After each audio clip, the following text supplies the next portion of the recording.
Captain Logos here, preacher at large, teaching the word and inspiring 5 minutes at a time. Hey, in Genesis 18, we have the story of Abraham pleading for the city of Sodom. So God comes to Abraham and tells him he's going to destroy the city. And Abraham says, hey, wait a second.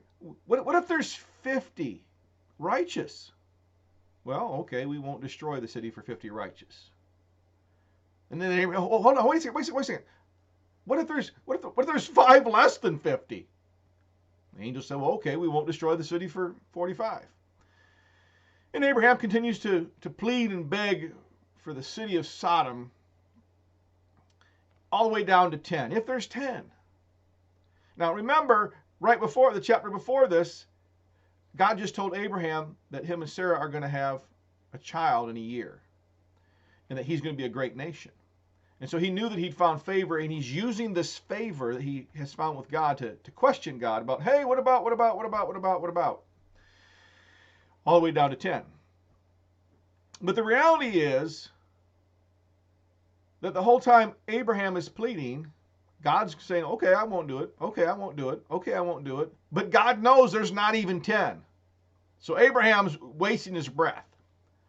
But what we do get from the story is we know that God is gracious. That's what we get from this story.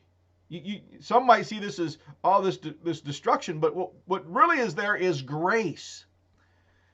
Because God said if there's 50, or if there's 45, or if there's 30, if there's 20, if there's 10, he wouldn't destroy the city. But there wasn't even 10, and so the city was destroyed. Do you realize that if there were 10 righteous people, the whole city would have been saved? So if you don't think that you have an effect if you're living for God, that city would have been saved if just 10 people served the Lord. 10 people. But there wasn't 10, the city was destroyed. But what God did do, because Abraham found grace and favor, is he saved Lot and his family. So 3 people left alive the city of Sodom. 3. Lot and his 2 daughters. The 4th one, his wife, who almost left, didn't listen to the angels, i.e. didn't listen to God, turned back, looked, and she didn't make it. So out of that whole town, I don't know how many people were there, but there was obviously more than 50. Otherwise, Abraham wouldn't have started at 50. It was probably a lot more, probably several hundred, maybe even several thousand. But 50 weren't found. 10 weren't found. Only 3 were found.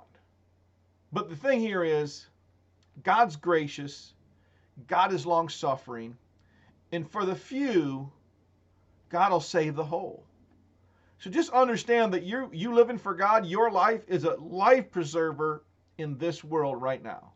Because if you and I weren't here living the life for Christ, Christ would probably already have destroyed a lot of things. The end times would be upon us, which they are, and they're getting close. But because there's a remnant, God is holding off so that more people can come to know him before final judgment. Think about that this week as you get your face in the Bible.